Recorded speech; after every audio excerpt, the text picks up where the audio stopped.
Bienvenidos a Entre Valientes. Llega la historia de Janet Camacho, una mujer valiente que ha inspirado a muchos, no solamente de su región, sino de todo el país, a hacer sus sueños realidad. Janet, bienvenida a Entre Valientes. Adriana, gracias por la invitación. Estoy nerviosa, como te dije cuando llegué aquí detrás de cámaras, pero estoy feliz, muy agradecida por esta invitación. Si yo te preguntara hoy quién es Janet Camacho, ¿qué me responderías? Ay, ¿qué te respondería? Que soy... En la actualidad, ¿no? En la actualidad. Defíneme Ok. tu rol en la actualidad, Sí, porque ya ok. vamos a contar toda la historia. Perfecto. Yo soy periodista, soy contadora de historias, de emprendimiento y de negocios. A eso me dedico actualmente. Cuento historias en plataformas digitales, ya hace 4 años. Ahora sí, vámonos a las raíces, porque sabemos que tu rostro lo hemos visto mucho en las redes sociales apoyando a emprendedores, apoyando a soñadores, a esas personas que la están dando toda por salir adelante, pero que también tú lo hiciste en algún momento de tu vida. Sí. Cuéntame de dónde eres. Yo soy de San Vicente de Chucurí, eso es un municipio del departamento de Santander, en Colombia, y realmente vengo del campo, o sea, mis raíces son campesinas, mis padres fueron campesinos, siempre han sido campesinos, y crecí en el campo. Toda mi infancia, digamos, la desarrollé en el campo. Mis primeros 15 años de vida fueron 100% en el campo. ¿Cómo es vivir aprendiendo. en el campo? ¿Cómo es nacer y vivir en el campo? Nacer y vivir en el campo es una experiencia que, bueno, es maravillosa, ¿sí? Si bien es cierto, uno sale después cuando uno ya crece buscando como una oportunidad de avanzar en la vida. Vivir en el campo es algo que creo que quien ha tenido la oportunidad de hacerlo y de emigrar hacia otro lugar, pues luego extraña, ¿no? Porque es como la paz, la tranquilidad, pero también es aprender el valor de las cosas, ¿no? Cuando tú vives en el campo, aprendes a trabajar, aprendes a pues temas de cultivos, dependiendo de lo que sea. En mi caso yo aprendí, por ejemplo, el cacao, el tema de todo, pues esa finca donde mi papá vivía, que administraba, era de cacao. Entonces yo aprendí desde muy pequeña a recoger cacao, a desengrullar cacao. Sabía cómo hacían las labores de, por ejemplo, coger café, ¿sí? No solamente tomarse el chocolatico y no, tomarse el café, sino no. todo lo que había detrás de Sí, él. todo. Cuando uno vive en el campo, los papás lo enseñan a uno, desde traer un palito de leña para cocinar el almuerzo, a hacer estas labores como lo del cacao que te digo, que eran labores que las mujeres podíamos hacer, ¿sí? Entonces mi papá nos enseñó, mi papá tuvo 3 mujeres y un varón, entonces Wow. imagínate, las 3 mujeres, yo soy la segunda, teníamos que aprender de esta labor. Entonces nos enseñó desde muy pequeñas y esto realmente, pues, más que la actividad, es lo que uno puede aprender a través de esto, como el esfuerzo, como que hay cosas que uno... A valorar más. Claro, el valor de las cosas. Entonces eso fue como parte de la actividad, digamos, en el campo, y es eso, te enseña a valorar mucho la vida, el esfuerzo, el cómo tus padres te sacan adelante, pues, en medio del campo, en medio de toda esta situación, ¿no? Estudié en el campo también, en primaria, en una escuela. Rural. Todos ahí, sí, niños, es decir, todo rural. Y Hasta todos los grados, ¿no? Porque Sí. un tiempo, yo también soy del campo, entonces nos ¿Sí? entendemos muy bien. Sí, ¿de dónde? De Florencia, Caquetá, también Wow. una región bien lejana. Sí, genial. Pero recuerdo mucho eso de en la escuela, como que todos los grados con todos los grados, Sí. como que todos ahí se formaban y habían unas guías para cada grupo, pero todos estaban en el mismo lugar, ¿no? Sí. Los que han estado en esa experiencia de estudiar en un solo salón nos entienden, era primero, segundo, tercero, cuarto, quinto, todos, 2 profesores, nada del otro mundo como ahora que cada uno es un salón y una... No, la educación en el campo era así, era todos ahí y pues así aprendíamos. Y todavía hay muchos niños campesinos que se forman de esa manera. Sí. Y lo que hoy queremos es que ustedes que nos están viendo, que nos están escuchando y que están soñando, precisamente que vean este par de mujeres que estamos aquí contándoles desde dónde venimos y los inspiremos a hacer sus sueños realidad. Tu mamá, mientras tu papá trabajaba en todo lo del cacao, lo del café, tu mamá, ¿cómo fue contigo? ¿Cómo fue esa relación? Bueno, mi mamá en la casa, digamos, ama de casa, ella ama de casa, pero cuando tú eres una ama de casa que estás en el campo es otro trabajo nivel. diferente, claro, porque es cocinar, o sea, se levantan desayuno, luego que en el campo le llaman... Los trabajadores, ¿no? Sí, claro, los obreros, en el campo le llaman que el piquete, que el almuerzo, que luego la comida, o sea, no sueltan realmente el fogón de leña, porque se cocina mucho en fogón de leña, pues realmente, o sea, terminas una comida y ya estás poniendo la otra. Y así es un día de una ama de casa en el campo, ¿sí? Pendiente de la casa, pendiente de nosotros, pendiente como de todas las cosas. Realmente mi mamá como el pilar de la casa, ¿sí? Ella es muy tímida, de hecho, es muy tímida. ¿Cómo se llama? Se llama Isabel. Saludos, doña Isabel. Sí, que va a ver la entrevista, yo se la voy a pasar de alguna manera. Muy tímida ella para los medios, de hecho, cuando yo ahora que hago todo esto, mi papá sí es, yo creo que le heredé fue a mi papá, el tema de hablar y todo eso, a mi papá. ¿Y la mamá más tranquila, más tímida? Sí. ¿Y los hermanos? Tengo 3 hermanos. Ajá. Yo soy la segunda, una hermana. Tengo 2 hermanas y un hermano. ¿Y cómo te la llevas con ellos? Súper bien. ¿Cuántos años se llevan de diferencia? Bueno, la mayor tiene como no sé cuántos años. No, la voy a delatar de los hermanos. No la voy a delatar. Pero la mayor me lleva como unos 4 años, 4 o 5 años. Ya uno cuando crece uno le pierde la cuenta a la edad de los hermanos. Uno nunca se sabe la edad de los hermanos, pero se sabe la de uno. Entonces uno dice, este me lleva tanto, este me lleva tanto, este me lleva tanto, y ahí más o menos la más o menos eso, y es emprendedora también. Tiene ya un emprendimiento. Luego estoy yo. Sí, soy la segunda. Luego mi hermana menor, que trabaja conmigo en el proyecto. Actualmente también trabaja conmigo en el proyecto. Y luego está mi hermano. Y mi hermano también hace contenido. De hecho, se ha inspirado para crear contenido también. Entonces, él también, digamos que se inspiró en todo este tema. ¿Janet está nerviosa? ¿Sigue nerviosa? Sí, tengo nervios. Bueno, pues es que cuando me preguntaste a mí de dónde era yo dije, se le salió su parte, su rol de contadora de historias. Sí, de periodista. ¿Qué soñabas cuando eras niña? ¿Cuál era tu plan de vida? Porque uno siempre cuando estaba niño, uno empieza a soñar con cosas, a imaginarse cómo va a ser su futuro. ¿Qué pasaba por la mente de Janet cuando estaba allí en esa finca? Yo realmente, y ya digamos, pensando uno en retrospectiva, ¿no? Cuando está pequeño uno piensa muchas cosas, pero cuando ya uno avanza y pasa todo esto que ha pasado en el proyecto y ya uno empieza como a retroceder y a mirar en el tiempo. Y yo recuerdo que yo lo que veía eran las montañas después de mi casa, porque nosotros vivíamos a más o menos 30 minutos de la carretera. O sea, ni siquiera nos pasaba el bus por ahí cerquita, sino como abajo, en el rumbón, por allá, metidos. Y ahí se veían las montañas. Entonces, cuando yo veía las montañas, yo decía, algo más tiene que haber detrás de esas montañas. O sea, algo más tiene que haber si uno sale de acá, digamos, de este entorno, no porque fuera terrible, ¿sí? Obviamente es maravilloso mientras uno está viviendo esa etapa, pero cuando tú empiezas a pensar, bueno, ¿qué hay de mi vida? ¿Qué podría hacer? Y todo esto, ya yo miraba como que algo más tiene que haber, ¿qué habrá más allá? ¿Qué habrá en la ciudad? Pensaba yo, porque la ciudad para nosotros era algo como muy inalcanzable, ya que lo que nosotros hacíamos era ir a un pueblo que estaba cerca, que es San Vicente de Chucurí. Entonces era como imaginarse qué podía haber detrás de esas montañas. Eso pasaba como por mi mente y pues uno se imaginaba muchas cosas, ¿no? Uno niño juega muchas cosas, pero realmente uno no siente que ahí esté descubriendo algo. Realmente yo jugaba, por ejemplo, con el molino del chocolate, a que yo cantaba y que yo le cantaba a las personas que estaban, mis personas imaginarias, obviamente, que estaban en el patio de la casa. Entonces yo hacía tremendos conciertos cantando. Entonces yo asocio mucho que eso, como de eso, que yo me imaginaba como que la gente... El público. Sí, y yo lo asocio de pronto hoy un poco como cuando uno da una conferencia o cuando uno le está hablando a la gente, o sea, yo lo asocio de pronto a ese tema. Pero en ese momento yo no lo asociaba a eso. Cuando sales de allí, ¿hacia dónde van? ¿Cuál es tu primer contacto como con algo más ciudad? Sí. Salgo por mi hermana mayor. Mi hermana mayor ya tenía su empleo a Barranca Bermeja, que es una ciudad de ahí de Santander. ¿Cuántos años tenías? 15. O sea, yo termino... Wow, ¿ya grande? Sí, ya grande. Sí, 15 años, termino. En el 2008 me gradúo de 11. En tu colegio, en tu pueblo, sí, en tu municipio, en tu municipio. Sí, exacto, en el municipio. Yo me gradúo de 11 y llego a la ciudad a trabajar vendiendo calzado porque mi hermana trabajaba en eso y me consiguió un empleo vendiendo calzado. Y ahí comienzo mi parte de trabajo, administrando un local así pequeñito en un centro comercial que hay en Barranca Bermeja. Ahí comienza mi labor como tal, vendiendo calzado y administrando. O sea, todos los días, digamos, era el tema de lunes a domingo. Era bastante, digamos, pesado el horario, pero en mi mente siempre estaba el tema de esto que yo voy a hacer me va a acercar a que yo pueda estudiar, o sea, a que yo pueda hacer algo más, porque yo no pensaba como me voy a quedar aquí haciendo esto, sino lo que venga lo haré, pero me quiero preparar. Exacto, yo ya pensaba así.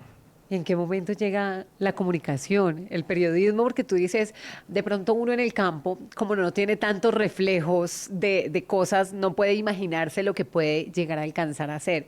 Pero ¿en qué momento tú dices, como tengo esa conexión o esa primera conexión con comunicar? Desde el colegio, yo creo que saliendo del colegio, ya hacíamos algo con la emisora del colegio. Ajá. Uno hacía un programa y ahí uno ya estaba. Un día presenté las ferias de mi pueblo, yo no sabía nada, pero me invitaron a presentar y yo simplemente iba como por algo me llamaba la atención. Lo hice terriblemente mal, o sea, ahora sé que lo hice muy mal, pésimo, pésima idea, pero no, por algún lado uno tiene que empezar.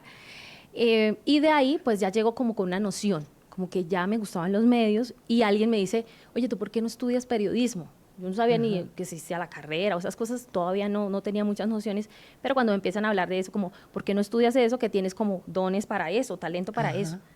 Pero pues cuando averigué el costo de la carrera, hasta ahí me llegó las ganas de estudiar eso, porque yo veía eso Y además, todavía. ¿dónde había? ¿En Barranca había? En ¿O no? Bucaramanga, o sea, era como una universidad, cuando eso pues tenía que ser o virtual o presencial. Ajá. Ya luego descubro que hay una técnica, en ese momento permitían técnica, en ese momento. Luego eso se acabó. Digamos que yo fui en las últimas promociones, me salvé. Ok. Pero realmente ahí es donde pues me entero de ese tema de la carrera. Pero no lo puedes lograr. O sea, No. el tema económico, No, sobre todo, era te imposible. impidió. Los semestres eran, o sea, estamos hablando de, en ese momento, pues era mucho dinero. Yo eso, en ese momento lo veía inalcanzable, era como, está difícil, Ajá. pero bueno, vamos a ver qué hago para ver cómo yo estudio. Era lo que yo Entonces, ¿qué decía. empezaste a estudiar? Me meto a estudiar una asistencia administrativa en un instituto. Muy bien. Porque era lo único para lo que el tiempo me daba, para lo que la plata me alcanzaba, pero yo quería estudiar algo. Entonces yo asociaba, tú estudias, entonces te superas, entonces te va mejor en la vida. Eso era lo que yo asociaba en ese momento.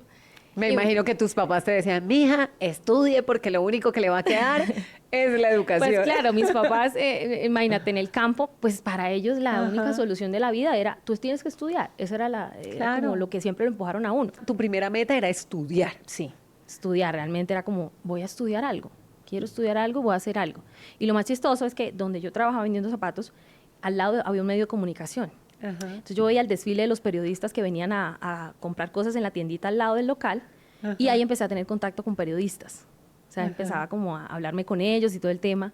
Yo me leía el periódico, es decir, ya tenía nociones, ahí los tenía cerquita. ¿Y tú les decías? ¿Les decías? Yo no, realmente no, pero los veía y veía cómo ellos salían con sus cámaras y su tema y ellos... Yo quiero. Y yo los veía, pero años después, hoy, que ha pasado tanto tiempo después, pues somos colegas y ya hemos trabajado hombro a hombro en muchos proyectos, pero esos tiempos, ellos saben quiénes son porque ellos me veían ahí vendiendo los zapatos y es muy, muy bonito como la vida, estás en un punto y la vida te va llevando para otro lado donde tú quieres estar realmente. Mucho de lo que tú acabas de mencionar y es la actitud con la que asumas cada rol, pero también hacerlo con mucho amor y con mucha humildad, ¿no? O sea, si yo valoro donde estoy, pues muy seguramente se me va a confiar algo más grande porque estoy preparada para poderlo alcanzar. Total. Cuéntame esa parte cuando se cumple tu sueño de poder estudiar, cuando vas a matricular por primera vez tu semestre, ¿lo logras por esta cafetería? ¿Por el beneficio del horario que tenías en esta cafetería o cómo No. llegas allí? No, ahí digamos, creo que bueno, cuando estaba como en el tema Donde la de negra. cafetería, estaba más bien en lo de administración, esa carrera que me metí que no, nada, que no iba a hacer. Pero luego ya pues logro conseguir un trabajo como en un instituto donde en la mañana repartía volantes y en la tarde hacía de secretaria. Y al lado de ese instituto estaba el otro que tenía la carrera de comunicación social, en técnica, en ese momento lo permitían, ¿vale? Pasa un tiempo, yo sigo repartiendo volantes, hago mi labor, pero ya había salido de vender zapatos y o sea, de hacer todas esas actividades, ya había salido. Entonces, luego en ese instituto donde tenían la comunicación social, yo logro conseguir empleo ahí, en la mañana, digamos, me hacían la de secretaria Ajá. y en la tarde, en las noches, más bien, eran las clases. Ahí Ok. empiezo a estudiar la comunicación social, la técnica. Trabajando en ese instituto. Sí, me pagué mi carrera como técnica trabajando de secretaria en ese mismo instituto. Me daban facilidad, claro, como yo era la secretaria, entonces ellos me daban facilidad de pagarles como unas cuotas muy Tenías cómodas. descuentos. Sí, cuotas y cómodo y realmente el señor del instituto, muy buena gente, la Wow. verdad. Y yo, pues en la mañana normal atendía, yo le vendía los cursos a los demás y en la Ajá. tarde pues yo era la que estudiaba en el curso. Yo quiero aquí hacer un paréntesis porque hay algo muy bonito que tenemos que rescatar y es, mira que estudiaste dos cosas. En la primera no había pasión y emigraste de ahí, pero en la segunda es cómo se siente estudiar lo que uno anhela. Y ojo, papás, porque este mensaje es para ustedes. De pronto nos encontramos todavía, parece mentira, pero todavía nos encontramos con esos casos donde los papás quieren imponer una carrera porque es la carrera que va a dar plata, porque es la carrera que va a dar estatus. Mijo, es que en la familia no hay un médico, usted tiene que estudiar medicina. O mijo, es que en la familia no hay un abogado, usted tiene que estudiar derecho. Pero es más, mijo, ¿a usted qué le apasiona? Para que estudie eso que le apasiona. ¿Cómo se siente, Janet, estudiar eso que tanto nos gusta? ¿Y por qué deberíamos apoyar a nuestros hijos? Yo creo que si no hay pasión, no hay motor para hacer las cosas realmente. O sea, tú puedes querer hacer algo, pero si a ti no te apasiona, ahí no es, definitivamente. Entonces, el querer, digamos, el que los padres puedan apoyar a sus hijos y por lo menos los escuchen y les permitan ir hacia donde ellos realmente quieren, es algo importante, porque no hay nada peor que tú cojas algo y que no tengas pasión por hacerlo, no va a florecer, no te vas a sentir en el lugar indicado. Entonces ya estudiando obviamente lo que yo quería, la técnica, pues claro, yo ya me disfrutaba el proceso, yo empecé a aprender, empecé a hacer los ejercicios, obviamente ya había algo en mí. Yo todavía no sabía dónde iba a trabajar, yo no sabía dónde iba a ejercer eso, pero yo dije, aquí fue, o sea, la oportunidad estuvo y cuando, lo que tú decías es clave, cuando tú te preparas para la oportunidad se encuentra contigo y tú la aprovechas. Pero cuando tú no estás preparado, la oportunidad no va a llegar. No va a llegar porque no lo estás, no estás listo. Y pues eso lo entiende uno después. Uno eso no lo va a entender en el momento en que está, ¿no? Pero luego ya con el tiempo uno reflexiona y dice, ok, tenía que pasar todo eso para poder tomar la oportunidad y volverla algo interesante. ¿Qué pasaba con tus papás mientras tú hacías todas esas cosas? Sí. ¿Estaban en Barrancabermeja o se quedaron en tu pueblo? ¿Qué hacían ellos? Ellos en la finca. Ellos Ajá. duraron en la finca donde nosotros vivimos un tiempo más. Luego mi papá ya logra hacerse como un terreno de él y se muda con mi mamá para allá. Ellos se fueron quedando solos ya en la finca, pues a medida que mis hermanos también crecieron, pues ya salieron también a la ciudad. Se fueron quedando solos ellos como tal en su terreno. Realmente con ellos la comunicación, pues que en el campo, a pesar de que estamos tú sabes, en esta época de los celulares, pues allá la comunicación La está señal. fácil, llega cuando se le da la gana realmente.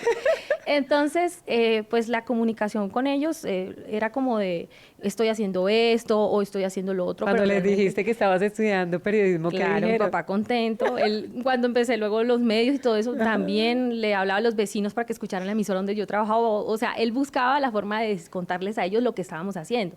Porque para él siempre me lo dice, motivo de orgullo, ver como todo el proceso que hemos tenido.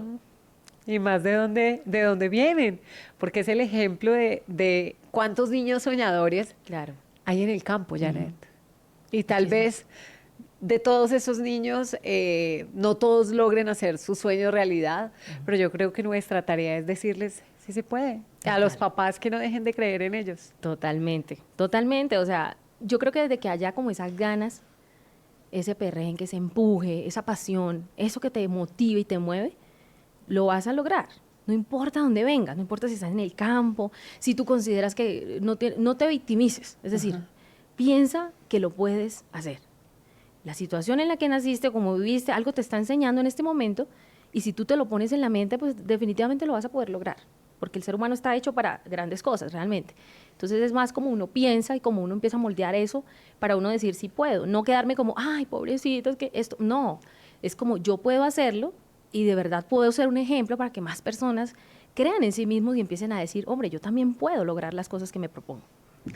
Yo espero que ustedes estén tomando nota porque esta conversación está muy inspiradora para todos los jóvenes, para todos los niños, pero también para todas las personas que tal vez ya han pasado muchos años y poderles decir, no es tarde para hacer nuestro sueño realidad, para cumplir ese anhelo que tenemos en nuestro corazón y para poder hacer eso que tanto nos apasiona.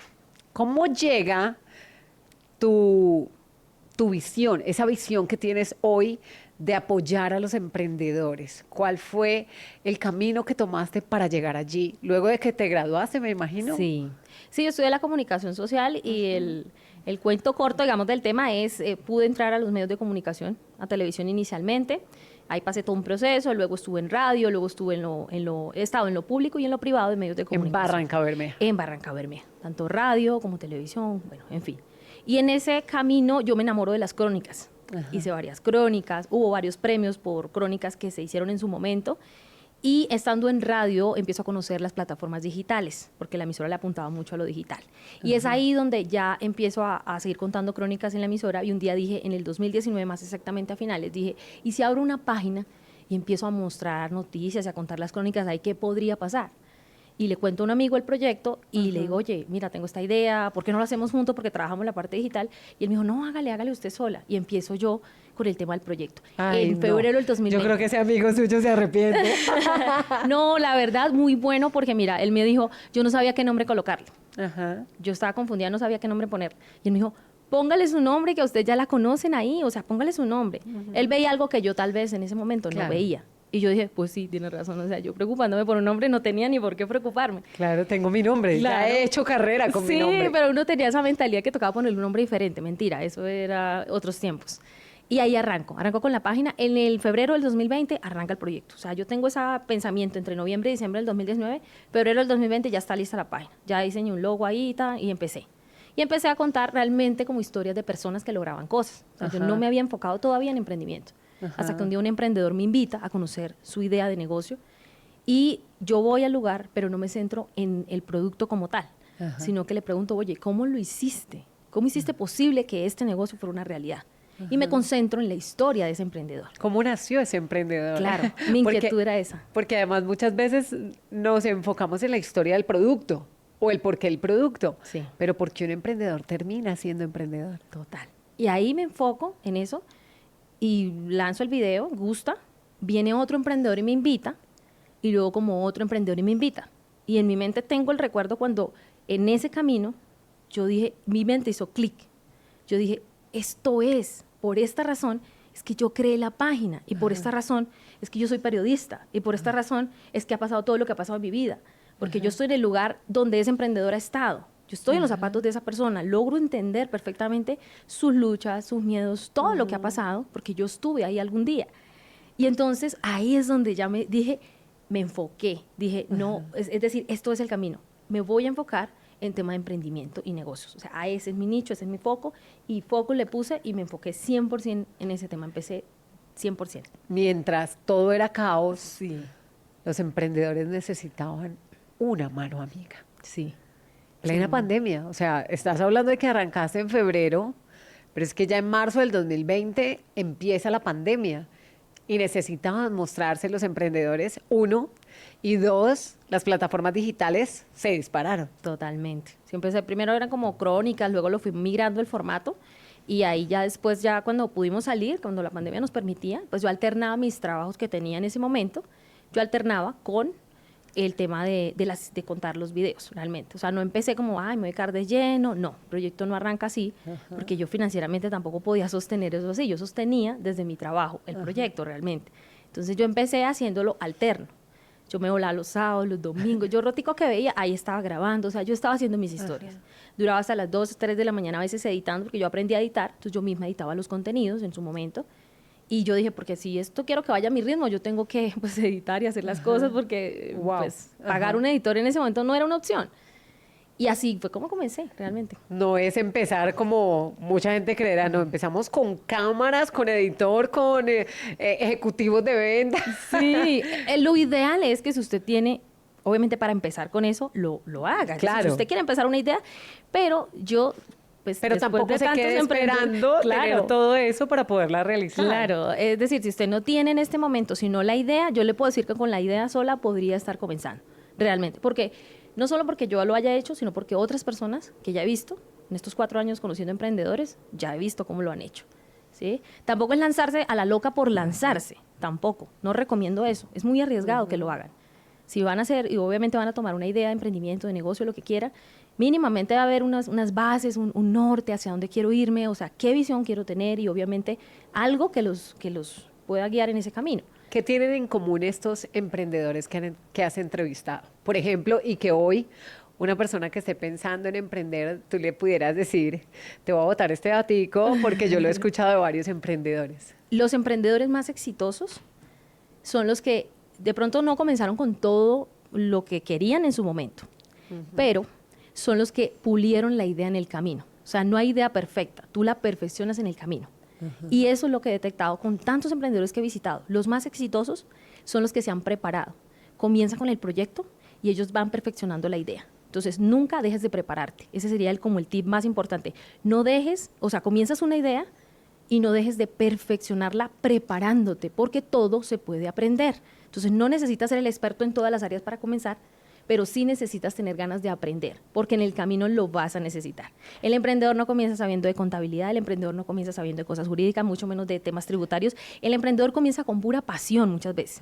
Pero si esa pasión no se pule en el camino, vienen los problemitas. Entonces, el que quiere crecer, el que quiere emprender pensando en algo grande, tiene que prepararse para ser grande realmente. No importa que en el momento no lo sea. Y yo creo que esa es la clave de los emprendedores más exitosos en este momento. Janet Camacho nos acompaña y nos inspira a ser valientes el día de hoy. Y quiero hacer un alto en el tema laboral, porque yo sí quiero saber cómo una mujer que estaba trabajando, estaba estudiando, tiene tiempo para todo y encuentra el amor de su vida y construye una familia. Ay, qué maravilloso. Ese tema me toca. Sí, no te parece que es como que, ay. Bueno, trabajando como periodista, descubro el amor de mi vida. O sea, el periodismo te dio todo. Esta es una historia para un libro, realmente. Trabajando, cubriendo una noticia. No sé, los que son periodistas y alguna vez han encontrado el amor de su vida en el gremio. Bien, yo. Sí, levante la mano. Bueno, yo sé que a muchos les ha pasado que estando en alguna actividad, ahí conocieron el amor de su vida. A mí me pasó exactamente eso. Trabajando, cubriendo una noticia, conozco al que hoy es mi esposo y el padre de mi hermosa, preciosa Julieta. Mi esposo se llama Elkin y es mira, decir que yo estoy aquí porque uno ha hecho, porque eso sería hablar por hablar realmente. Es decir, que detrás, digamos, no detrás mío, al lado mío está mi esposo y está mi hija, que son el motor principal que me mueven todos los días. Sin ellos realmente esto sí sería muy complicado realmente de hacer. Y pues aparte, pues todos los emprendedores y toda la gente que realmente lo inspira y lo motiva a uno en esta labor. Ellos son todos, mi motor, mi esposo es, mira, en este momento estamos aquí. ¿Cuántos llevan juntos? Ya llevamos para 10 años de estar juntos. Yo me caso joven todavía, digamos, estoy joven, me casé. Tengo a mi bebé, en el 2017 nace Julieta, Julietica va a cumplir, ya tiene 7 años. Ya revelamos la edad. Mi princesa, sí, ya que. Pero es hermoso, realmente ha sido hermoso, porque mira, nos conocimos, o sea, todavía yo era periodista, o sea, nada de este proyecto, nada. Pero realmente nos hemos complementado, es como, él me apoya full, para que yo esté, mira, hoy estoy acá, estoy en otra ciudad. Y él está con Mientras tanto, él está con Juli y él se encarga de muchas cosas para que uno pueda, digamos, hacer esta labor. Entonces, esto es un complemento, esto es un equipo. Yo siempre, con él nos referimos así, nosotros somos el mejor equipo, así nos decimos. Y eso es lo que hemos tratado de construir y mantener en el tiempo. Muchas veces y en muchos casos y en esta sociedad que aún tiene mucho de machista, es de pronto difícil encontrar a un esposo que te empodere y te diga, vuela, yo te ayudo a volar. Total. Y al final, pues es para volar juntos. Y eso es lo que han construido ustedes, lo que ha construido tu esposo al lado tuyo. Totalmente. Y lo digo yo y lo dicen también los emprendedores cuando emprenden, por ejemplo, en pareja o cuando desarrollan un proyecto de vida junto a alguien, y es la decisión más importante. Si usted quiere casarse, es con esa persona que usted se va a casar. Y de verdad, es importante, es tan importante, pero a veces de pronto se desestima por muchas situaciones y bueno, pasan situaciones, pero sí considero que esa persona con la que tú vas a proyectarte en la vida mínimamente debería ser alguien que no te quiere cambiar, quieres complementarte y ayudarte a crecer. Tú lo ayudas a él y él te ayuda a ti y así sucesivamente. Creo que esa es realmente la verdadera clave del amor, de que el amor pueda ser, el amor se transforma en el tiempo, pero lo que de verdad debe suceder ahí es que debe haber un complemento para que eso pueda ser realmente, pueda crecer, ¿no? Porque uno evoluciona también como pareja. Y tú que ya tienes pareja y también mucha experiencia también en la vida, no me dejarás mentir con eso. Totalmente. Tu hija, ¿cómo te ve tu hija? Porque me imagino cuando uno tiene la oportunidad de mostrarle a los hijos de dónde vengo, pero en lo que me he convertido, termina siendo en un ejemplo maravilloso para sus hijos. Total. Cuéntame de Juli. Julieta es una niña maravillosa que tiene el ADN